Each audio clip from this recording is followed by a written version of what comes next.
In the pressure cooker of video campaign launches, unplug with Bunny Studio for a breather. Imagine the holy grail of video creation. Your Bunny Studio One plan takes care of everything from start to finish. Script writing, animation, voiceovers, and post-production, all effortlessly flowing. You'll never miss another deadline. Visit bunnystudio.com/start to get your 10-hour free trial. Bunny Studio. This is Optimal Startup Daily, episode 1005. Hard Work and Mindfulness Can Coexist, by Jenny Lee of HelloBrio.com. And hey, I am Dan. I'm your host and narrator, and I'm here with you every single day of the week, including weekends and holidays, bringing you this great content on entrepreneurship. And let's jump right in now and listen to today's post as we optimize your life.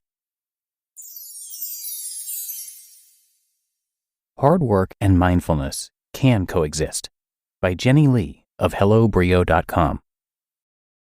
A lot of mindfulness experts and minimalists preach that mindfulness is about saying no, staying unbusy, do nothing and rest, enjoy doing nothing, stop shoulding all over ourselves. At face value, all of these ideas seem so simple, so easy. They're all super true. A lot of self-discovery and peace can come from slowing down, being mindful, and learning to say no. But what about doing work you love? Drive to do things. The urges to get done. It's not all black and white. There's nothing wrong with hard work. Over the weekend, I was taking a break from toddler wrangling and was scrolling through Twitter whilst the monster napped. I came across this simple tweet from the minimalists. Quote, "There's nothing wrong with hard work as long as it doesn't get in the way of life's more important areas. Health, relationships, passion." End quote. It moved me so much that I shot up from my cozy spot on the couch to hand letter it right away. By lettering quotes, I find they sink into my brain better. Just like how copying notes while studying puts the ideas into your muscle memory. Anyway, I really needed to hear this. The quote was so eloquent. It made me feel like there can be a balance between hard work and a real mindful life. Mindfulness, being in the moment. Mindfulness may not seem prevalent on this blog since I don't really talk about it too much here. Overall, I'd like to be a Zen master, but in reality, I'm just working towards it. All of this is to say, lately I'm erring on the side of being in the moment and prioritizing relationships and relaxation over pumping out work. My previously undying work ethic. In the past, I've always had side hustles, and I mean hustles. Before Beans, I had my various full-time day jobs. At night, I would also be working extremely hard to try to turn my personal passions into a full-time career. In 2015 and 2016, the plan was for me to start to generate income through my business so I could be a stay-at-home mom. I couldn't imagine being a mom any other way, so I was fortunate enough to be given the opportunity to try to make my dreams a reality. During those times, I was constantly working, taking notes about how to work better, thinking about working, talking about working, and then working some more. Any downtime I had was lived at an extreme. I was either working hard or I was zoned out in front of the TV, probably with an embarrassingly large carb-heavy snack. Even friend time made me anxious because I felt like I should be doing something more quote-unquote productive in order to reach my goals. During my deep declutter, I scanned in a lot of my old notebooks in order to digitize them.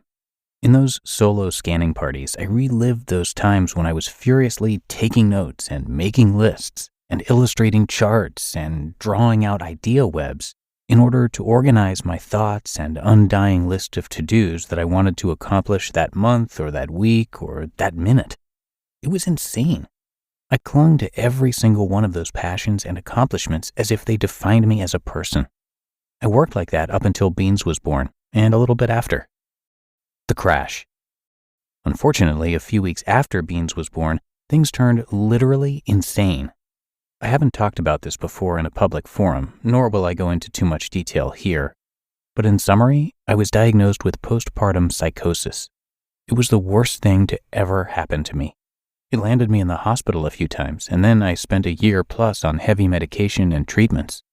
It was terrifying, and we didn't even know such a thing existed until it was happening.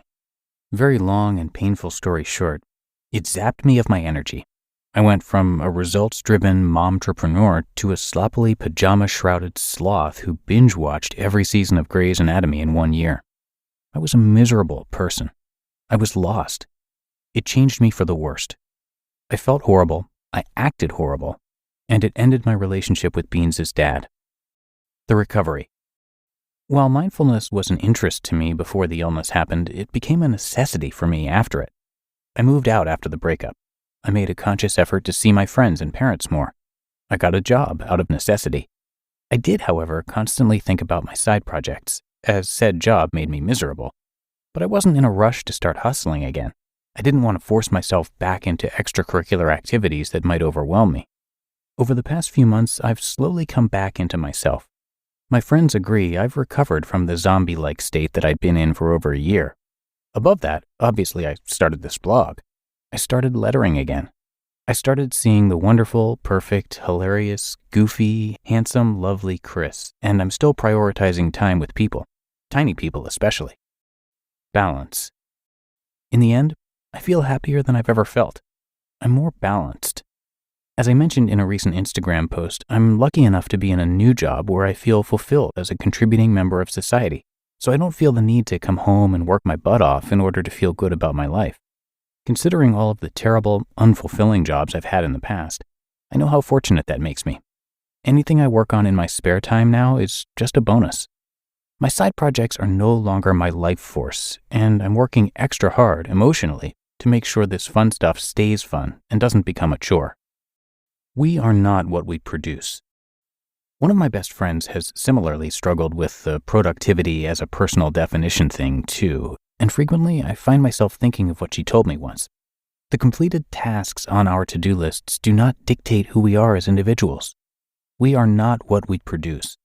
Hard work does pair beautifully with mindfulness. To come back around full circle, let's examine the quote from the minimalists again.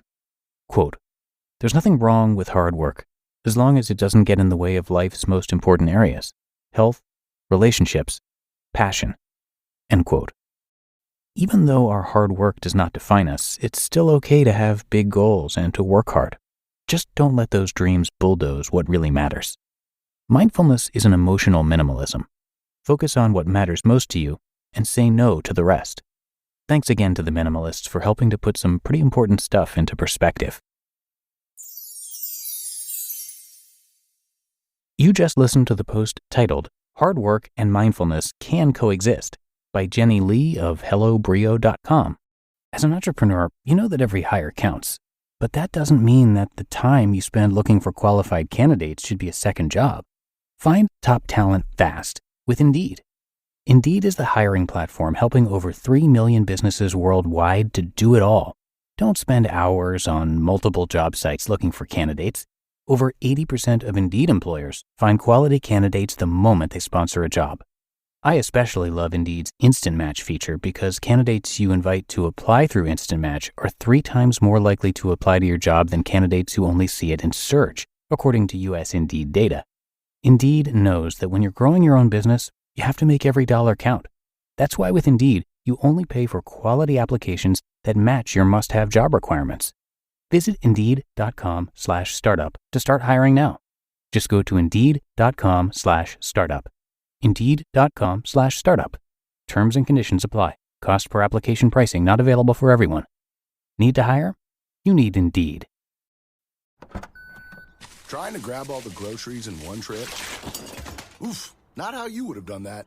You know sometimes less is more. Like when you drive less and save with the USAA annual mileage discount. USAA. Get a quote today.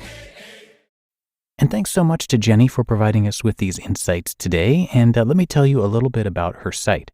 Hello Brio isn't just another minimalism blog or an iPad blog. Jenny created it in 2013, and it was designed to be a place for her to rediscover her soul and find her true self after a personal, life-altering event. And the site took a lot of turns along the way, and now it's a place for you to find abundant creativity through digital simplicity and mind minimalism. Everything you find there is filtered through an intentional living lens. So come on and check it out over at hellobrio.com. And again, a thank you to Jenny for letting us share her work. That's going to do it for this episode, which I hope you enjoyed. And a reminder that clicking on that subscribe or follow button wherever you get your podcasts is super helpful to us and really helps us to keep this show going. So I will be back again with you tomorrow, and that is where your optimal life awaits.